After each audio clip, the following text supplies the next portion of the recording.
Pak Bayang nama Pak. Pak Jaka muncul, Pak. Nama Pak Jaka muncul dalam dakwaan korupsi, Pak. Nure. Yang di KPK itu gimana, Bang? Pak Jaka namanya muncul. Ya kita lihat aja Pak, ke kamera, Pak. nanti kita lihat proses hukumnya seperti apa. Pak, bakal Saya diberhentikan nggak akan sementara nggak, Pak? Iya, maksudnya tidak sampai clear di sana seperti apa. Prosesnya kan baru mulai, namanya baru muncul, masa langsung berhenti. Kita lihat sampai clear sejelas-jelas seperti apa kasus itu, baru kita akan ambil tindakan. Pendampingan hukum, Pak? Ada pasti. Kalau oh iya, ada lah kalau Jaka kalau misalnya dipanggil segala macam. Yang lain kan ada pendampingan juga, bukan intervensi ya. Untuk ya kalau di luar juga kan sama. Udah konfirmasi belum Pak sama ke Pak Jaka? komunikasi dengan Pak Jakanya belum? Sudah. Apa katanya apa Pak? Dia akan ikutin proses hukum yang berlaku kira. Oke. Pak, selain soal itu ada- apa kan masih baru. Tidak. Saya kan belum terlalu jelas ini seperti apa. Ini kan baru disebutin tadi malam di satu media kan, di pengadilan itu ya. Nanti kita lihat seperti apa kelanjutan prosesnya, itu aja. Terima kasih ya. Katanya ada lagi Pak di Pak, yang kemarin diskusi sama Pak Doni gimana sih, Pak? Pak, yang pajak BUMN itu bentuknya gimana? Pak Doni bilang ada pembebasan pajak. Rupanya dia ya. Iya. Pak Doni bilang ada pembebasan pajak buat BUMN untuk aksi korporasi.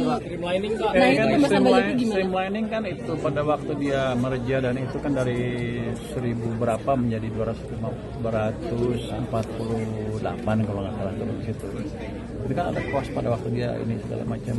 Kalau kita pajakin pada waktu dia jual beli di situ karena itu untuk efisiensi, jadi mahal sekali costnya. Untuk saya juga nggak masuk akal kan tujuannya untuk efisiensi. Untuk saya yang penting adalah perusahaannya nanti jadi lebih streamline, untungnya lebih banyak, lebih efisien. Jadi pada waktu proses itu nggak ada pajak yang kita tarik. Setelah itu ada. Tapi kalau penghasilan biasa ya, tapi transaksi yang jual beli itu loh untuk marginal kita marginal akuisisi itu kita nolkan. Kita kasih waktu 3 tahun sampai 2029, setelah itu kita terapkan pajak yang sama untuk semua perusahaan kalau dia masih melakukan merger akuisisi. Oh, berarti di tahun itu semua BUMN itu udah kayak selesai merger, maksudnya manfaatin yang Bapak bilang itu? Ya, dia bilang target presiden setahun kan harusnya. Ya kita kasih ruang sampai 2029, setelah itu aja semua akan berlaku. Tapi pajak penghasilan itu segala macam biasa normal ya. Tapi setelah itu udah normal lagi, maksudnya setelah Tuh soalnya bisa ngalahin dia nggak? Pak, ini Bapak jadi kemana-mana nih, Pak. Habis itu galak banget. Nggak, berarti setelah itu, setelah maksudnya mereka melakukan aksi Lu juga korporasi, kemana-mana lu. setelah mereka melakukan aksi korporasi ya udah itu nggak dapat lagi Nggak dapat pajaknya. lagi. Oh, maksudnya? Nggak, maksudnya kan tadi kan Setelah pajak. 3 tahun, misalnya belum selesai masih ada merger akuisisi atau yang normal, ya kita charge biasa. Itu kan ada pajak. Jadi ini insentif Pajak supaya segala M&A-nya cepat ya Pak? Insentif supaya efisiensinya itu berlangsung dengan cepat dan nggak mahal sehingga mereka nggak bisa melakukan itu. Mulai kapan sih Pak? Mulai kapan? Mulai kapan? Mulai sekarang lah. Udah berlangsung.